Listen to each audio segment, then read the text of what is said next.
படணும், ஆண்டவர் பிரியப்படணும். எப்படி பாருங்க, இப்ப பாகால அந்த இடத்துல கூப்பிடுறாங்க. எலியாவோட நாட்கள்ல எப்படி கூப்பிடுறாங்க? உரத்த சத்தமா கூப்பிடுறாங்க, தங்கள் சரீரங்களை வருத்தி கொண்டு கூப்பிடுறாங்க. அதுல சொல்லி இருக்கு இந்த விஷயங்கள்லாம்.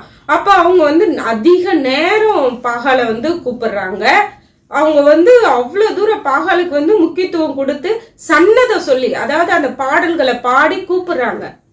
ஆனால் ஒரு மறு உத்தரவும் பிறக்கல. நம்முடைய தேவன் பதிலளிக்கிற தேவன், அவர் ஜீவன் உள்ளவர், அவர் உயிரோடு இருக்கிறவர். ஆனா நம்ம செய்கிற முயற்சிகள் பதில் அளிக்கவில்லை அப்படின்னா அப்ப ஏதோ சம்திங் மிஸ் ஆகுதுன்றத நம்ம கொஞ்சம் நிதானித்து பார்க்கணும்.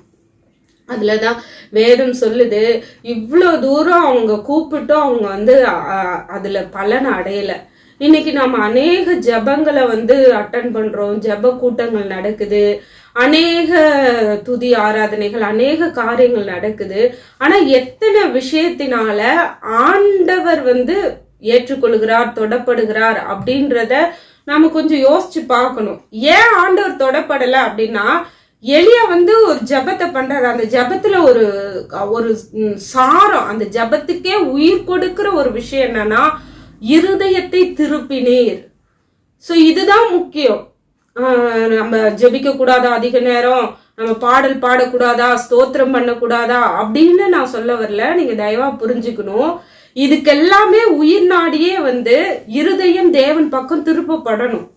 இருதயத்தை திருப்பப்படாமல் செய்கிற எதுவுமே அவருக்கு பிரியமா இருக்க போறது இல்ல.